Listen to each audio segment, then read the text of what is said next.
Hamilton looking to make his move onto his teammate into turn 1. And that's an easy move really. Different tyres, Hamilton on the faster tyres. Rosberg putting up little resistance.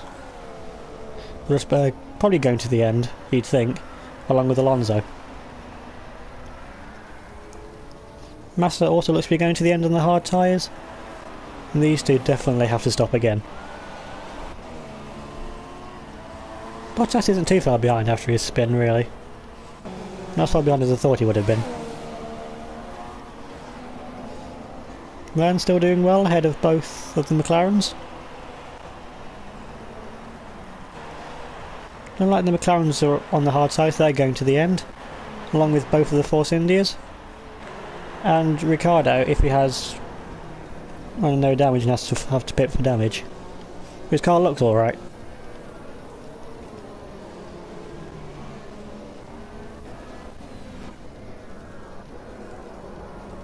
Now Hamilton just pulling away, but can you... They'll have the fresher tyres at the end, but he'd have to catch up another 20 plus seconds on the pack if he wants to win this race, and now he makes his second and should be final pit stop in this race.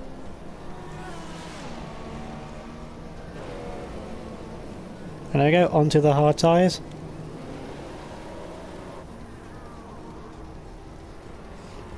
And Vettel comes in as well, presumably for also hard tyres, to go to the end of the race, and yes he does.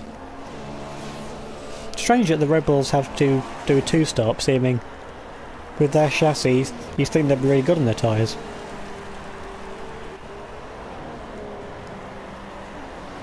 Two Force Indians battling into turn 1, and still going side by side.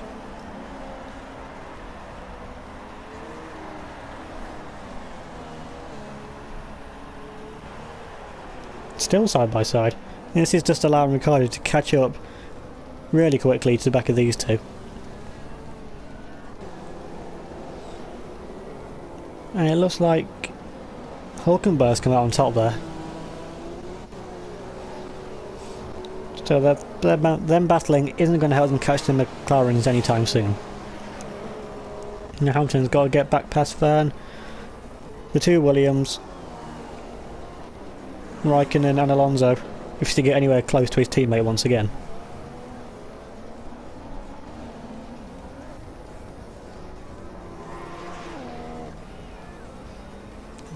T3 for Ferrari, still be a pretty good result, strong result, definitely what the bosses will be after there, seeing they've only got 43 points to their name coming into this race.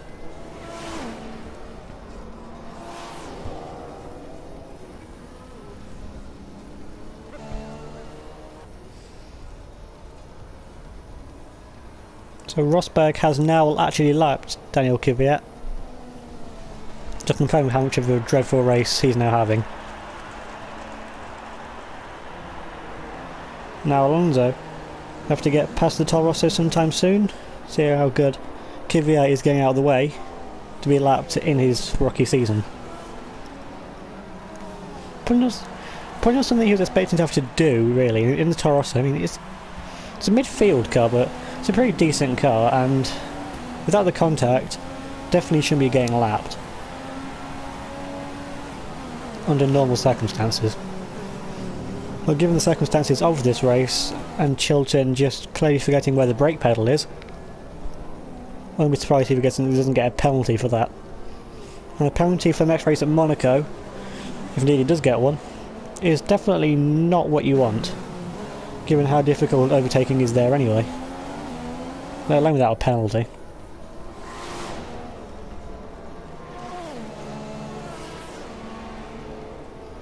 Rosberg continues to lead.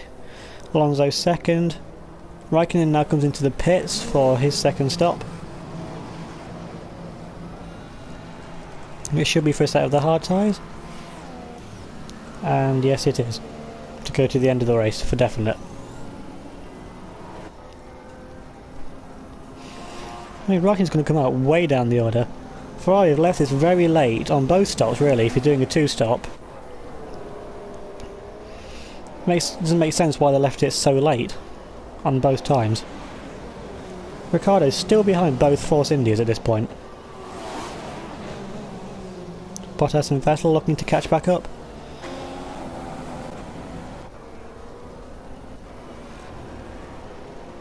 Hamilton not making too much of an impression on Massa so far.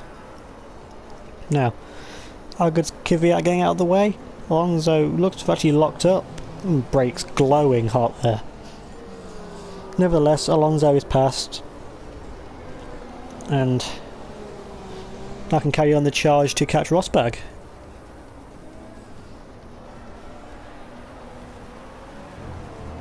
Who actually comes into the pits. Rosberg pitting those few laps early clearly doesn't feel, and the team don't feel, that those tyres will make the race distance. Goes in for a set of the soft tyres. Interesting, doing the two-stop but the alternate way around to what his teammate Hamilton is doing and the rest of the field on the two stops. But now he is going to come out behind his teammate, so Lewis does have track position, but Rosberg has the younger and faster tyres in the last 7 laps of this race.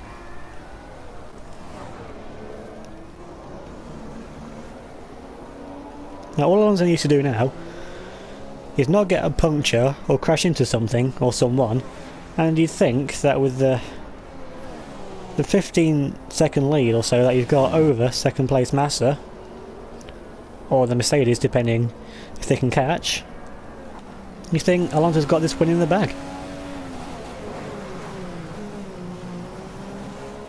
And that would mean so much to him, the home crowd and everyone back at the factory.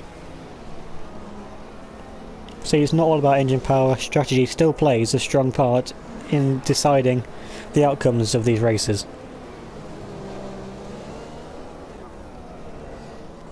Massa looking to hold on to second from Lewis, Hamilton and then Rosberg.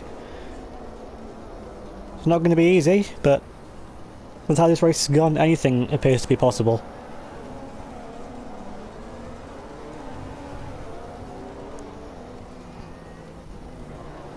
Hamilton not yet within DRS range of Massa. Should be going down the other DRS straight though.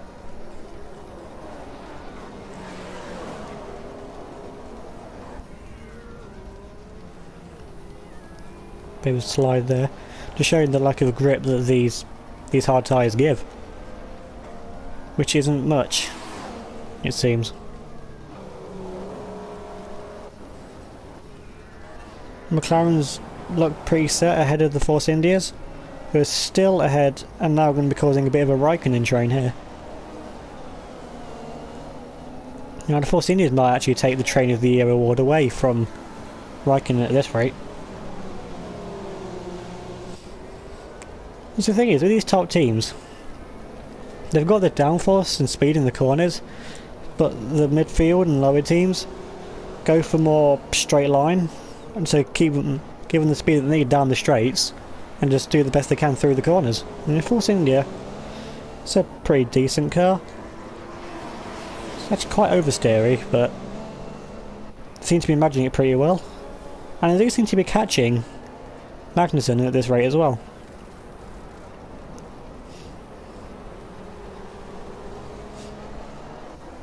Both Red Bulls now stood behind the Force Indias. This is definitely not what they want, given they've only got a 6-point lead over Williams currently going into this race.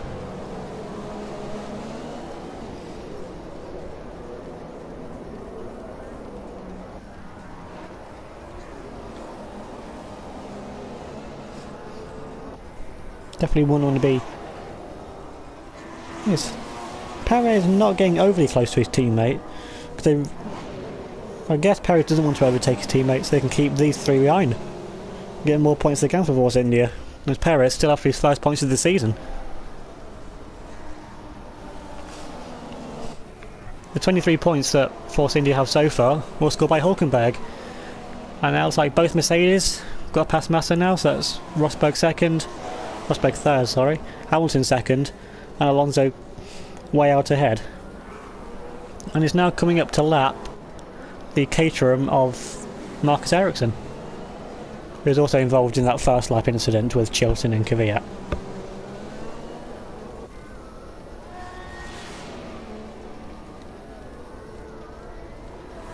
Yeah, Chilton. Pretty skilled at getting out of the way.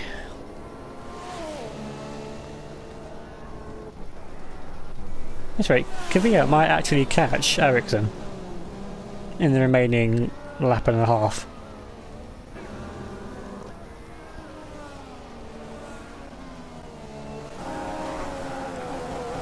Rosberg's still ahead. No, Hamilton's still ahead of his teammate. It definitely looks like they're going onto the option tyres on your second stop. Looks to be the faster way to go.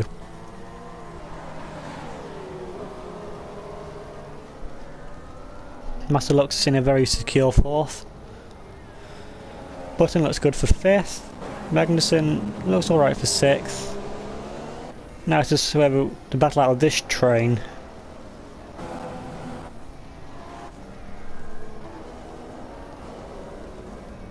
Rosberg's still behind his teammate. Now he's going to make a move down here. No, he stays behind Lewis.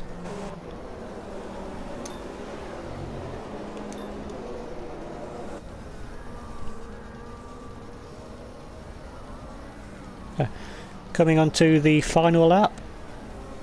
All Alonso needs to do is get around this lap, and he's got a very, very hard fought and well deserved win at the Spanish Grand Prix. But back to the battle between the Mercedes. Now is Rosberg going to make the move? Once again, another last lap move Rosberg makes and Lewis doesn't put up much of a fight really. Massa just chilling in fourth. All the tyre tracks there from the Mercedes. Both Force Indias still ahead of the red. Bottas is in the pits again. Been a horrible race for Bottas, this has. Contact with his teammate and now having to do a third stop in this race. And that's going to another set of hard tyres as well. That's ruined his race. Talking of ruined races, Raikkonen's a long way down the order as well.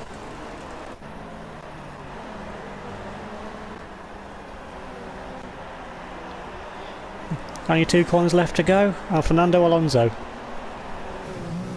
You wouldn't think it at the start of this race. He's showing great pace throughout, runs wide just for good measure. And Fernando Alonso is going to cross the line to win the 2014 Spanish Grand Prix. Ferrari have a driver on the top of the podium, and you can see what it means to them. They're ecstatic. See that? Alonso took the win. Nico Rosberg second, Hamilton third, Massa fourth, Button fifth with Magnussen sixth. Vettel and Ricciardo both getting past the Force Indias on the final lap of the race. But Perez picking up his first points of the season. Verne with the 2-stop, not really able to hold on to his top 10 position. Raikkonen down in 13th, having to do a 3-stop as well, which would explain why he was so far down the order. And Adrian Suttle was the only DNF, and Chilton with a 5-second penalty for that lap 1 incident, which honestly made no difference to his time because Kvyat was always going to get past and Chilton was always going to be Ericsson, so it's a bit of a nothing penalty, but it is what it is. Okay, so I hope you enjoyed that race. Probably the best one of the season, I think. And yeah, see you next time for Monaco, which should be not too action-filled, given how Monaco is, but should see some action throughout the grid anyway. So yeah, see you next week for that.